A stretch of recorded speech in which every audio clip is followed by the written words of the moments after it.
C'était justement l'une des questions que j'allais vous poser sur l'aspect contraignant de cette loi de programmation. Certains disent, en plus, la liste des projets, elle n'est pas vraiment dans la loi ni dans le rapport annexé, elle est seulement dans l'exposé des motifs. Donc, est-ce qu'on va vraiment la respecter? C'est toujours la même réflexion sur quel crédit on accorde à la parole de l'État, de toute façon. Et puis, de toute façon, il suffirait de faire passer un petit amendement pour encore ajuster les choses. On parlait tout à l'heure de confiance. Il y a quand même, comme vous disiez, de la souplesse. Olivier Jacquin, comment vous voyez du coup cette programmation? Est-ce que vous avez la sensation qu'elle va tenir?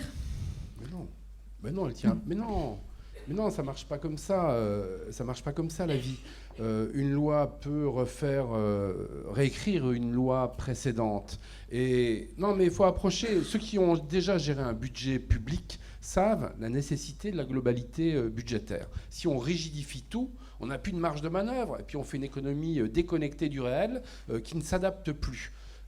Cependant, entre la situation de la France et puis cet excès que je viens de décrire, il y a des marges. Il suffit de traverser la frontière suisse pour aller voir une politique qui planifie à long terme sans rigueur excessive et qui use de la fiscalité verte de manière non punitive et intelligente et qui planifie à cette heure-ci en ce moment à 2035 les routes, le ferroviaire. Et il vous explique avec un petit sourire malin que ça leur coûte beaucoup moins cher que de faire une politique de stop and go et qui est finalement très très coûteuse, cher ami.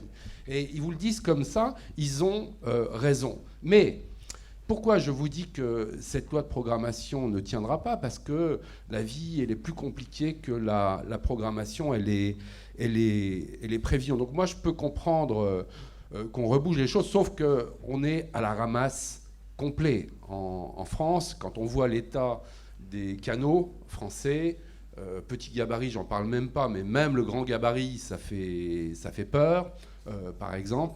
Le rapport qui vient d'être fait par mon collègue Dagbert et Chaise sur les ponts est assez éloquent et qui montre qu'à ne pas entretenir suffisamment, on part vers des coûts excessifs sans évoquer des risques d'accidents majeurs. Alors pourquoi je vous réponds ça et comment faudrait-il faire? Dans quel cas on arrive à tenir nos engagements? Quand il y a un pacte politique fort. Donc déjà, moi aussi, je veux dire le travail d'orfèvre politique du COI. Et le travail que fait le COI ne pourrait pas être fait dans un hémicycle. Et la force du COI, c'est d'arriver à un consensus. Et donc, quand après on arrive dans l'hémicycle, on dit attends, il y a eu consensus là-dessus, tu viens pas nous casser la baraque. Mais si. Et ça, c'est intéressant. Et non, mais ceux qui disent les politiques, ça sert à rien. Faire le travail que fait Philippe Duron. Mais si, ça sert à ça, un politique. Ça sert à concilier et à trouver des accords. Et cet accord, il est fort. Donc, premier point, il nous faut ce travail d'inventaire. Moi, je rajoute 2 propositions, 3, qui me semblent intéressantes dans un pays à la culture administrative comme le nôtre. La nécessité de transparence. J'ai fait une autre proposition, Philippe Duron, qui a été rejetée également.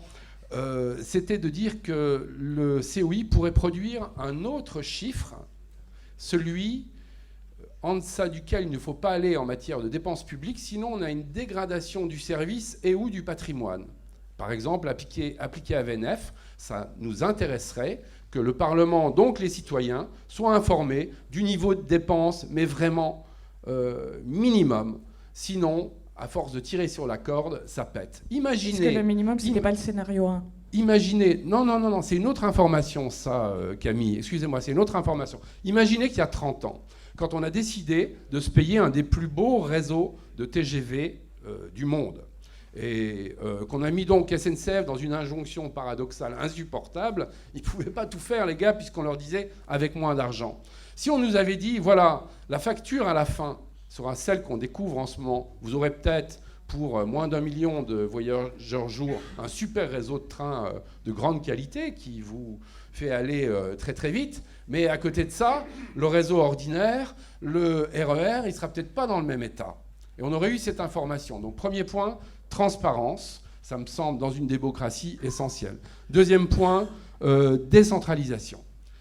Les politiques décentralisées et les politiques nationalisées, elles ne sont pas gérées de la même manière. Regardez l'état des lycées aujourd'hui par rapport à l'état des lycées ou des collèges lorsqu'ils étaient gérés au niveau national. Ça n'est pas le même. Pourquoi ? Parce qu'on rapproche la décision du citoyen et il y a une histoire d'électeurs, on ne réagit pas de la même manière.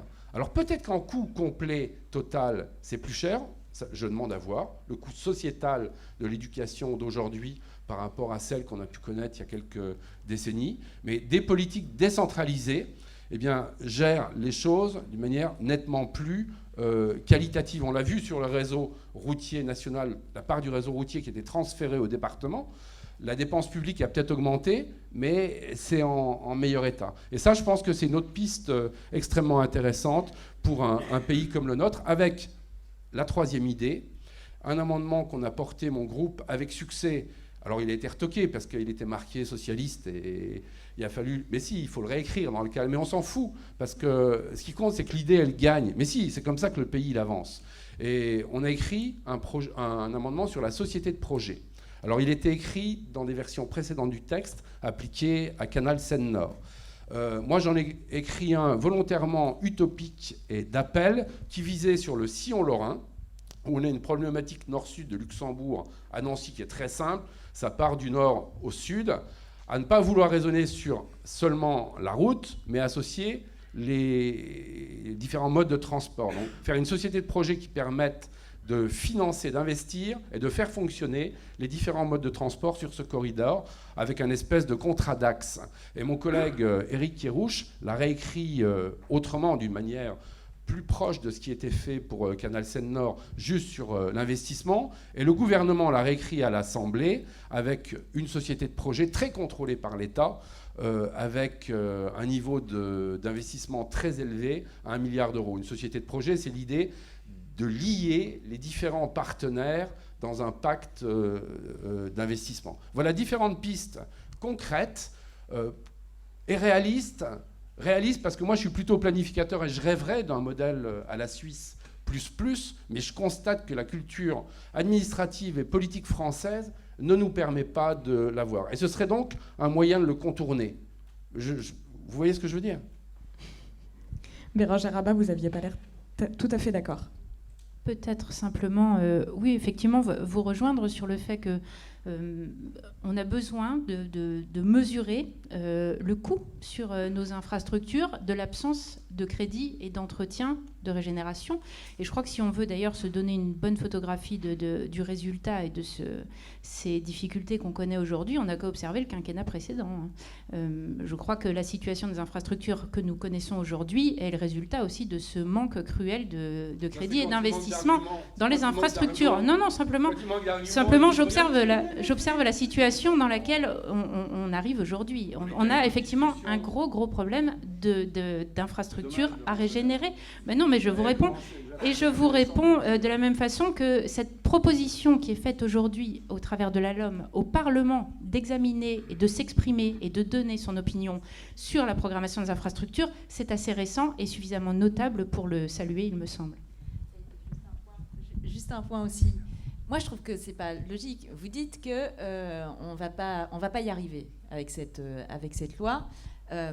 Et juste après, vous dites, bah oui, ce qu'il faut faire, c'est les travaux du COI. Bah, justement, on a fait les travaux du COI, et pour justement arriver à ce pacte social qui réunit tout le monde, puisqu'on a réussi à trouver un point d'équilibre dans lequel tout le monde se retrouve, et pour moi, c'est justement ce qui me rend plutôt raisonnablement optimiste sur le fait que cette loi aboutisse et que la programmation aboutisse, parce que tout le monde s'est mis d'accord et qu'on a des éléments pour répondre à telle ou telle personne qui va nous dire ça, il faut que ça aille plus vite. On aura toujours des gens qui essayeront de tirer un peu la couverture à eux, mais là on a non seulement des objectifs clairs, mais en plus on a le montant qu'il faut mettre en face. Maintenant il faut qu'on trouve les financements, on va pas revenir au débat d'avant, mais au moins, on a ça, et donc dans chaque budget, on peut se référer au tableau du COI. Donc on a tout ce qu'il nous faut. Je ne dis pas que c'est parfait, je dis que simplement, en termes de méthode, enfin, on est arrivé à quelque chose qui nous permet de pouvoir se projeter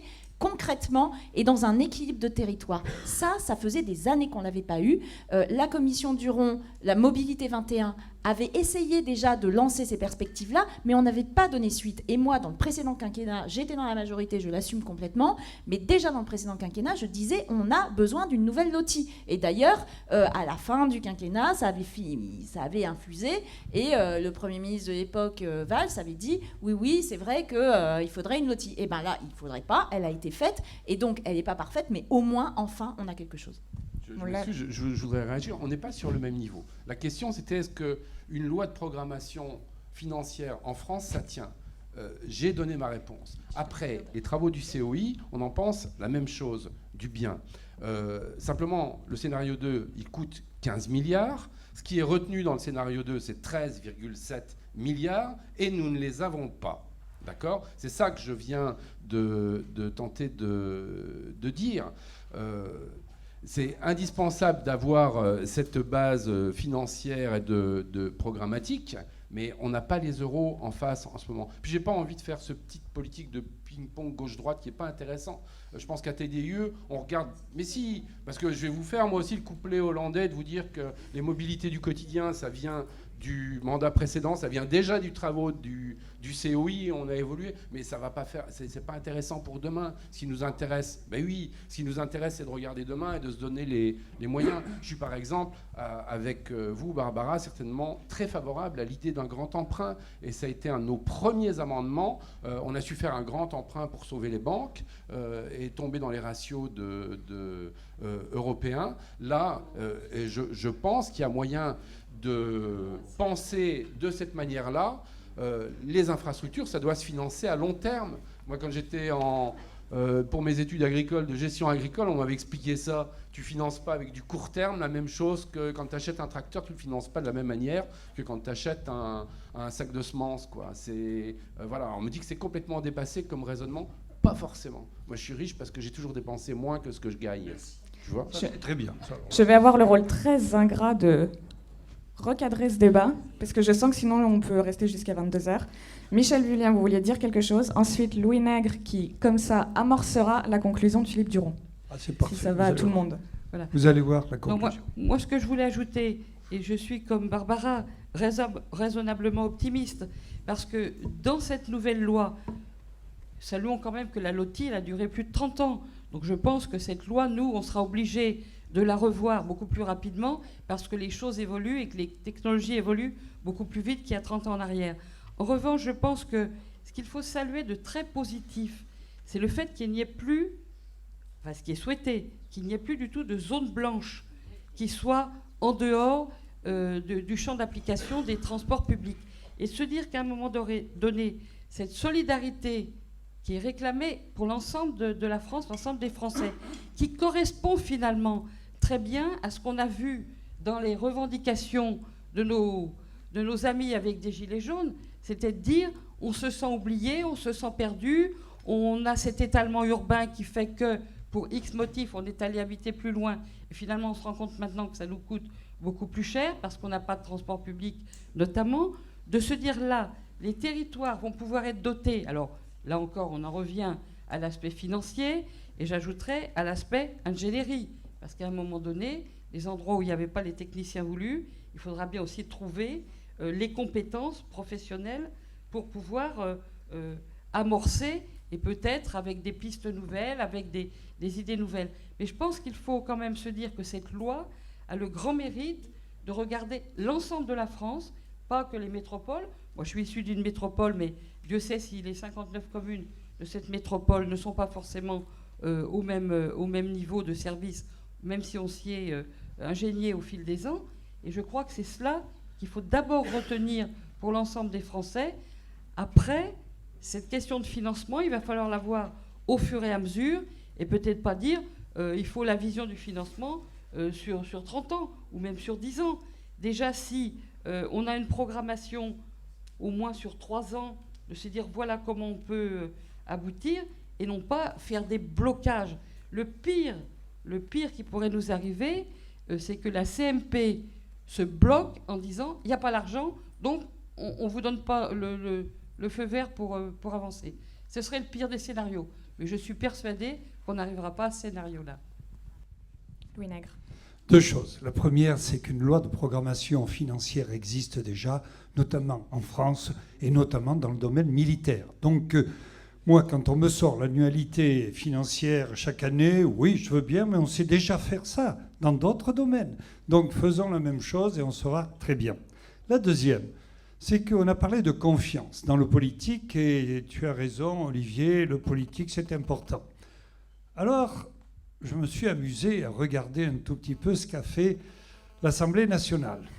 Et l'Assemblée nationale a adopté le texte de la future LOM, hein, c'est un texte, le 18 juin. Et l'Assemblée nationale a fait quelque chose qui est assez rare. Le président en personne, Richard Ferrand lui-même, a fait une note annexée à ce projet de loi. Et que dit la note? Alors je vous la lis. Les besoins du scénario 2 au cours des 10 prochaines années sont compatibles avec les ressources disponibles dans le respect des 5 principes qui sont énoncés par le COI. C'est donc, voilà ce que dit le président, c'est donc sur les bases du scénario 2, c'est écrit noir sur blanc, hein, que la réalisation des infrastructures se fera et que le budget de l'AFIT sera construit au cours des prochaines années. C'est signé par le président de l'Assemblée nationale, qui est un personnage important de l'État. C'est même lui qui tient la majorité, à tout point de vue. Donc je ne doute pas un seul instant, pour conclure, madame, que nous arriverons à une conclusion positive. En tous les cas, c'est ce que j'espère pour mon pays et pour nos concitoyens.